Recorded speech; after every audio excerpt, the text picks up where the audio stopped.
अस्सलाम वालेकुम। आज हम जो केस डिस्कस कर रहे हैं वो एमसीक्यू, टॉक्स, वाइवा तीनों में बहुत इंपॉर्टेंट है। पूरी फिल्म्स इसकी अवेलेबल नहीं थी रेडियोपीडिया में, तो लिमिटेड हॉट इमेजेस होंगी और सीक्वेंसेस मैं आपको बता दूंगा। तो टिपिकल आपके पास एमसीक्यू में हिस्ट्री आती है, एग्जामिनर बताता है, यहाँ आपके टॉक्स में लिखी होती है female with the right upper quadrant pen. सबसे फर्स्ट मॉडलिटी जो एग्जामिनर लगाएगा एग्जाम में वो लगाएगा अल्ट्रासाउंड। अल्ट्रासाउंड में आप इसको देखेंगे तो आप कहेंगे लोब्यूलेटेड हाइपरएक्वाइक लीजन है।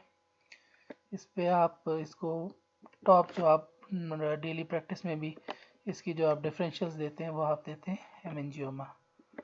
लेकिन इसको करेक्टराइज आप अल्ट्रासाउंड एलोन पे नहीं कर सकते और साइज़ भी इसका काफ़ी बड़ा है, तो इसको करेक्टराइज करने के लिए हमने सीटी कराया। तो ये पोस्ट कॉन्ट्रास्ट हमारे पास सीटी है, पूरी स्पॉट इमेज है, क्योंकि हमारे पास पूरा सीटी का इमेज अवेलेबल नहीं था।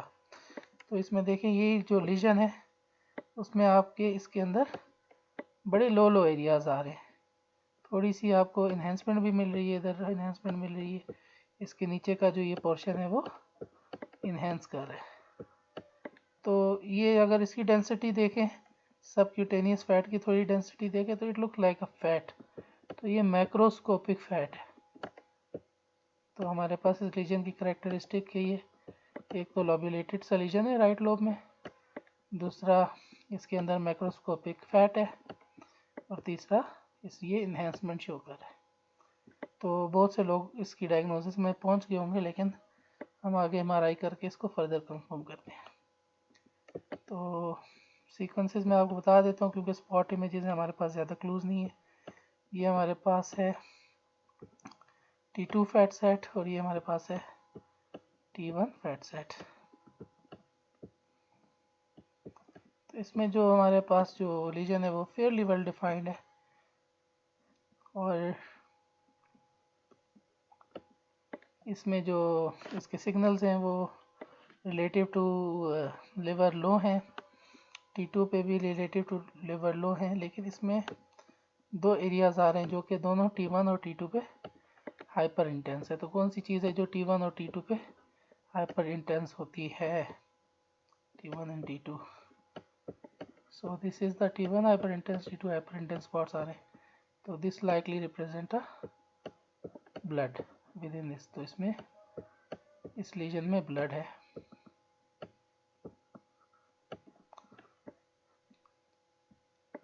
आप डायग्नोसिस पे पहुंच गए होंगे, तो लेकिन हम आगे कंफर्म करने के लिए इन फेज और आउट ऑफ फेज कराते हैं। ये हमारे पास है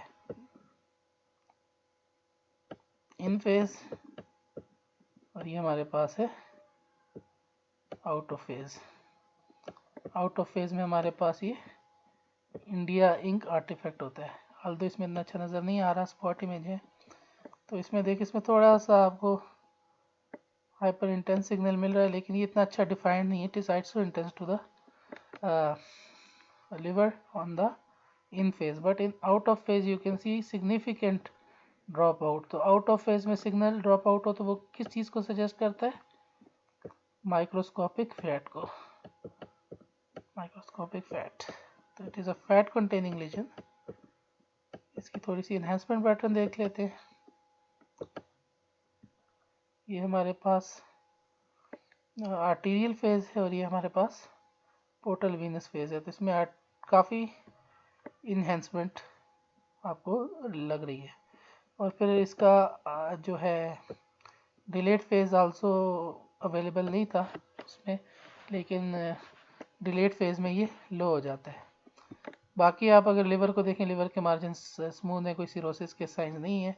तो ओवरऑल फाइंडिंग्स अगर हम देखें तो इसमें हमारे पास क्या क्या फाइंडिंग्स आई हैं कि ये लीजन था, इसमें हमारे पास मैक्रोस्कोपिक फैट नज़र आ रहा था ऑन सीटी, ऑन एमआरआई हमारे पास इसमें ब्लीडिंग नज़र आ रही है, ब्लड प्रोडक्ट नज़र आ रहे हैं। तो और तीसरी चीज़ हमारे पास इसमें माइक्रोस्कोपिक फैट भी नज़र आ रहा है। तो ये सारी चीज़ें सजेस्ट करती है टुवर्ड्स दी हेपेटिक एडिनोमा। तो this is the case of hepatic adenoma. तो ये पेशेंट हमारे पास कैसे प्रेजेंट करता है? यूजुअली पेन के साथ प्रेजेंट करेगा, और अगर ब्लीडिंग होगी तो उसकी कॉम्प्लिकेशंस के साथ प्रेजेंट करेगा। Hepatic adenoma. ये इसके एसोसिएशंस क्या होती हैं? मोस्ट कॉमनली ये वुमेन में होता है जो ओरल कॉन्ट्रासेप्टिव पिल्स ले रही होती है, या बॉडी बिल्डर्स या कोई भी मेल्स जो स्टेरॉइड यूज़ करते हैं। और तीसरा बंदा कौन होता है जिनमें ये हेपेटिक एडिनोमास होते हैं? Glycogen storage disease type 1, important MCQ point. और इसके अलावा जो मेटाबॉलिक सिंड्रोम्स के पेशेंट होते हैं उनमें भी इसकी हाई एसोसिएशन पाई गई है। प्रेजेंस ऑफ इसका जो मैक्रोस्कोपिक फैट होता है वो क्लासिक होता है मैक्रोस्कोपिक फैट या माइक्रोस्कोपिक फैट। 20 या 30% ऑफ द पेशेंट में CT में हमें मैक्रोस्कोपिक फैट मिलेगा और 70% में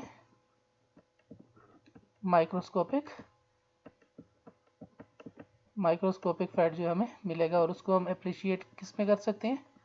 आउट ऑफ फेस MRI में कर सकते हैं।